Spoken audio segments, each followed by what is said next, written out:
UK government loses second Brexit vote 329 to 300. Here's a summary of the article.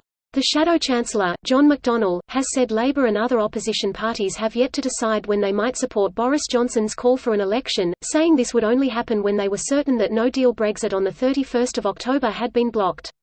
The parties were taking legal advice, and would decide day by day, he told reporters, saying it meant Labour could still back an election on Johnson's preferred date of 15 October, once a backbench bill seeking to block no deal had become law, but also possibly not till the Brexit date had been delayed.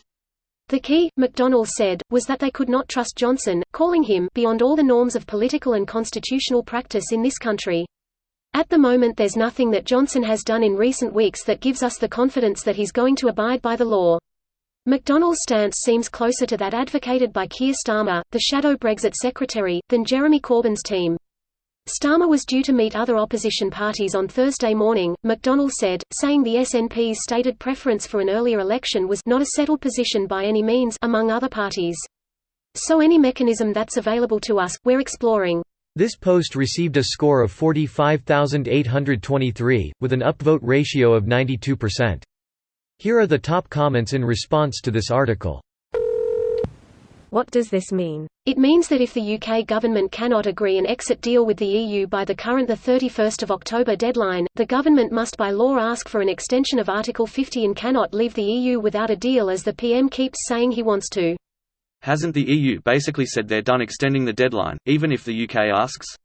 They've amended that statement. Now it's up to the UK to ask for an extension. Thanks. It makes sense, they aren't losing any leverage by the UK being a dumpster fire, so their hand is only getting stronger. Meanwhile, a UK falling into a recession from incompetence and uncertainty is still better than no UK at all, in terms of EU membership. I'm saying that since the UK's government insists on this circus, if and only if it's actually going to happen, it would be better that the UK get it over with and fail rather than convince others that it's a good idea. Leaving a beneficial arrangement leaves you in a lesser position. The fact that they're graciously letting the screaming child sit in the car seat says everything about who is the evil tyranny here. The UK played a stupid game and they're winning stupid prizes. Nah, Brexit already has taught that lesson. The EU is now united in watching this particular dumpster fire from a safe distance. Thing is, JRM had a brilliant idea when he suggested there should be a second referendum on the negotiated deal. Perhaps he was thinking of that when he slumped in contemplation just the other day. Or he was mentally counting the money he made from shorting the pound. These days it is considered controversial to quote Brexit politicians back into their face. I agree that the much less rude variant would be a hearty punch up the bracket and a laugh. Read somewhere he profited at least $7 million from a company he created to profit off Brexit. Before he became a pro-Brexit politician, of course. Isn't that basically insider trading on a massive scale?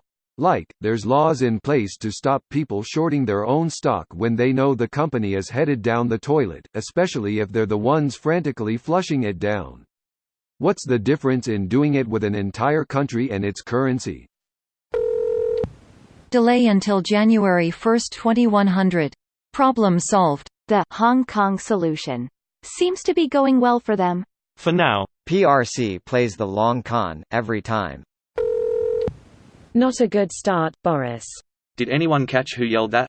It made my night. Dennis Skinner, Labour for Bolsover. Oh hell yeah, that man is legend. He got kicked out for the day for calling David Cameron Dodgy Dave.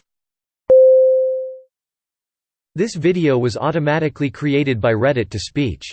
The article and comments in this video were selected from Reddit according to their upvotes, and any paraphrasing was performed by smmry.com, without any human intervention.